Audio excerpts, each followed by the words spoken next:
আসসালামু আলাইকুম এভরিওয়ান। সকাল সকাল ঘুম থেকে উঠে কিন্তু হাঁসগুলো ছাড়তে আসলাম। তেমন একটা হাঁস ছাড়া ভিডিও আপনাদের সঙ্গে শেয়ার করা হয় না।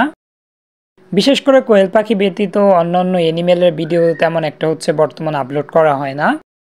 আজকে ভেবে দেখলাম আমাদের হাঁসগুলো আপনাদের সঙ্গে একটু শেয়ার করি। আমাদের এখানে টোটাল 70 পিসের মতো চীনা হাঁস আছে, সবগুলোই বড়। গতকালকেও 2টা হাঁস নিয়ে আসছি, টোটাল 17টা হয়েছে, আগে 15টা ছিল। আমরা মূলত এটা হাঁসের জন্য একটা খোপ তৈরি করেছি বা ঘর তৈরি করেছি, ছোট্ট করে বলা যেতে পারে। এখানেই মূলত আমাদের হাঁসগুলো সারা রাত থাকে এবং সকালবেলা আমরা সবগুলোই ছেড়ে দিই।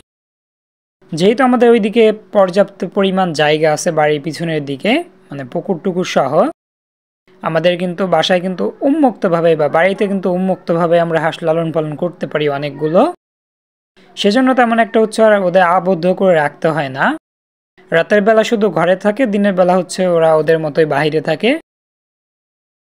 আর এখানে আমাদের অনেকগুলো ঝুটিয়ালা হাঁস হয়ে গেছে। ওয়ান টাইম একটা সিঁড়ি তৈরি করেছি আমি, প্রতিদিন সকালবেলা সিঁড়িটাকে নামিয়ে দেই।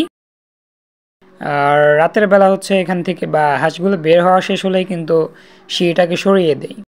যদি আমি ভিতরে একটা সিঁড়ি তৈরি করতে যেতাম তাহলে কিন্তু আমাদের অনেকটা জায়গা কমে যেত।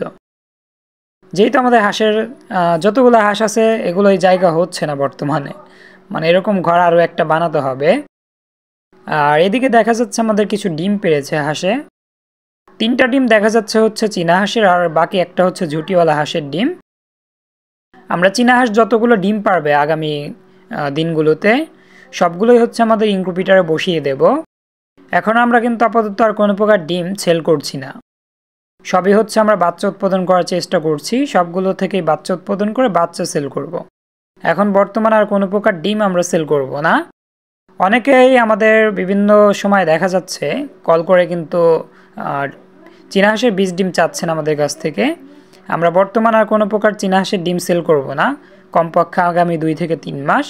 সবগুলো ডিম থেকে আমরা বাচ্চা উৎপাদন করে বাচ্চা সেল করব। তাই আর আপাতত কেউ আমাদের থেকে ডিমের আশাটা করবেন না দয়া করে।